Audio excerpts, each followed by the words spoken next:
Man's first grief. After Raven had gone, Man and his son went down to the sea to try some of the ways they had been taught. They made rather bad work of it, but the son caught a seal and held it. They tried to kill it with their hands, but couldn't do it until, finally, the son struck it a hard blow on the head with his fist.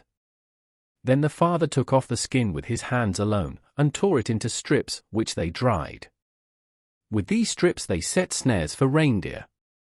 When they went to look at the snare next morning, they found the cords bitten in two, for in those days the reindeer had sharp teeth like dogs.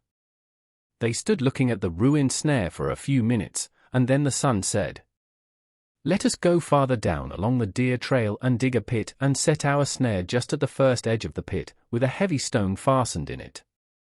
Then when the deer puts his head in the snare, the stone will fall down into the pit and drag the deer's head down and hold it." Next morning when they went to the woods and down the reindeer trail, they found a deer entangled in the snare. Taking it out, they killed and skinned it, carrying the skin home for a bed. The women cried, "Oh, let us hold some of the flesh in the fire as we did the fish." And of course they found it good. One day Man went out alone hunting seal along the seashore. There were many seals out of the water sunning themselves on the rocks.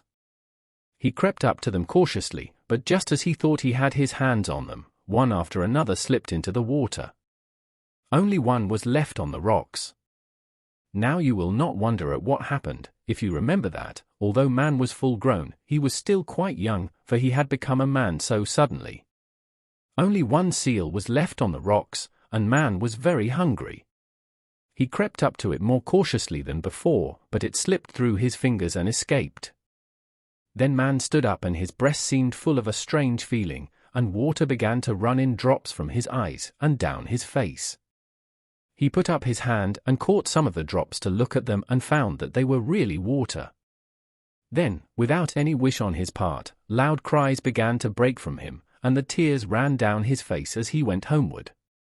When his son saw him coming, he called to his wife and mother to see Man coming along making such a strange noise. When he reached them, they were still more surprised to see water running down his face. After he told them the story of his disappointment about the seals, they were all stricken with the same ailment and began to wail with him, and in this way people first learned to cry. A while after this the son killed another seal and they made more reindeer snares from its hide. When the deer caught this time was brought home, Man told his people to take a splint bone from its foreleg and to drill a hole in the large end of it. Into this they put strands of sinew from the deer and sewed skins to keep their bodies warm when winter came, for Raven had told them to do this, and the fresh skins shaped themselves to their bodies and dried on them. Man then showed his son how to make bows and arrows and to tip the arrows with points of horn for killing deer. With these the son shot his first deer, which was easier than snaring them. After he had cut up this deer, he placed its fat upon a bush and then fell asleep. When he awoke he was very angry to find that the mosquitoes had eaten all of it. Until this time mosquitoes had never bitten people, but Man scolded them for what they had done, and said, "Never eat our meat again, eat men," and since that day mosquitoes have always bitten people.